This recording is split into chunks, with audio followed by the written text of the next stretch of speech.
Монгол Улсын засгийн газраас улсын төсөв болон олон улсын төсөл хөтөлбөрийн хүрээнд онцгой байдлын байгууллагын чадахыг бэхжүүлэх, техник, тоног төхөөрөмжийн хангамжийг нэмэгдүүлэх, арга хэмжээг шат дараатаагаар авч хэрэгжүүлж байна.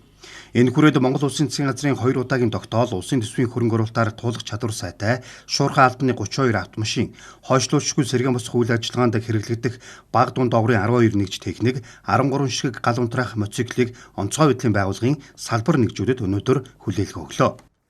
Тэгээд энэ ухаалаг хөр роботууд энэ болохоор 150 кг боловчтой.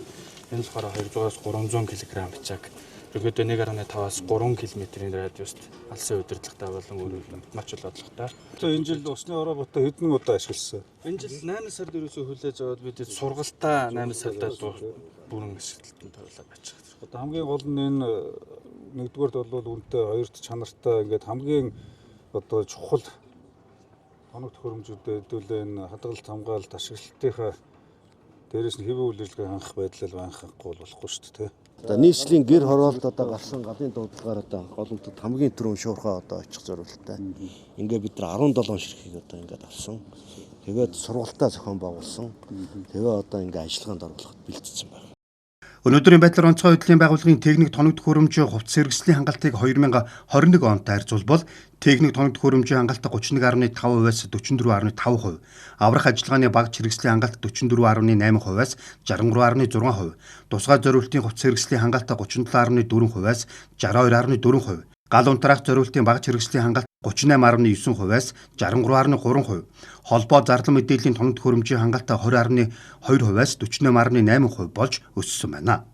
Мөн Монгол Улсын засгийн газар бүгд найрамдах Франц Улсын засгийн газар хоорондын санхүүгийн хэлэлцээрийн хүрээнд хэрэгжүүлж байгаа онцгой байдлын байгууллагт гал унтраах тусгай зориултын автомашин нийлүүлэх 2 шатны төслийг хүрээнд гал төмөр унтраах 42 м утастай автомеханик шатны 2, 32 м утастай автомеханик шатны 2 буюу нийт 4 автомашиныг онцгой байдлын байгууллага хүлээн авсан. Өнгөрсөн жил бол бид нэг 25-аас 27 орчим тэм төгрөгийн санхүүжилтийг одоо улсын төсвөөр тавилсан. За тэр хүрээнд одоо саяны ярьж байгаа энэ одоо хээрийн холбоо хэрэгслийн тоног төхөөрөмжүүд. За тэгээд энэ өндрийн одоо аврах хэрэгслүүд. За бүр цаашлах юм бол энэ өндөр гарацтай галт төсвөртэй хувцс хэрэгслүүдээр ой хээрээс нь эхлээд объектийн за бүр цаашлах юм бол онцгой одоо объектийн нөгөө шатхуун хадгалах савч гэдэг юм уу, шатхуун одоо газын дэлбэрэлт элдв янзын одоо өндөр гарацын галт төсвөртэй 1000-аас дээш гарац төсвөртэй юм уу зэрэгслэгээ бүгдийг тасалтгүй хэрэгжүүлж байна. За энэ жил бол бид дахиад одоо эх жил 100 сая ам долларын буюу нийтдээ одоо 370 орчим тэрбум төгрөгийн хөрөнгө оруулалтыг гадаадын хөнгөлөлтөө зээлийн хүүсүүрээр онцгой байдлын салбарт хөрөнгө оруулалт болж байгаа. 2021 онд ер нь дунджаар одоо 30 гаруй хувийн хангалттай байсан. Энэ жилийн хувьд бол одоо аврах ажиллагааны, гал унтраах ажиллагааны, холбоо зарлан мэдээлэл, мөн одоо хөдөлмөр хамгааллын тусгай зориултын хувцас хэрэглийн хангалт бол 57 орчим хувьтай болсон байгаа. Энэ жилийн одоо ой-эрийн төмрийн нөхцөл байдалтай холбогдуулаад засгийн газрын шийдвэрээр 11 тэрбум төгрөгийн одоо хөрөнгө оруулалтыг шийдвэрлсэн. Энэ хүрээнд бид бүхэн одоо туулах чадвар сайтай одоо автомашин, ой-эрийн төмөртэй тэмцэх багц зэвсэлмж, за хөдөлмөр хамгааллын одоо хувцас хэрэглийн хангамжийг бол сайжруулсан. Тэгээ ер нь бол одоо манай албан хаагчдад бол яг ой төмөртэй тэмцэж байгаа албан хаагчдын хувцас хэрэглийн хангамж бол 100% одоо болсон байгаа.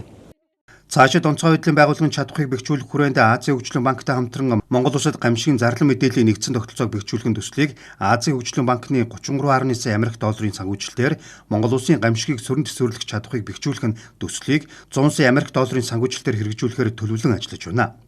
Дээрх төсөл хөтөлбөрийг хэрэгжүүлснээр гамшигын эрт зарлан мэдээлэх системийг өргөжүүлж, хүртээмжийг нэмэгдүүлэх, зайнаас тандан судлах, газар зүйн мэдээллийн системийг хөгжүүлэх, орчин үеийн дэвшилтэт технологийн шийдлийг нэвтрүүлэх зэргээр онцгой байдлын байгууллагын гамшигтай тэмцэх үүрэг гүйцэтгэх чадвар, дээшилж, техник хэрэгсэл, тусгай зориултын хувцас хэрэгсэл, багц зэвсэглэмжийн хангалт улсын дунджаар 80% хүрэх ач холбогдолтой юм а.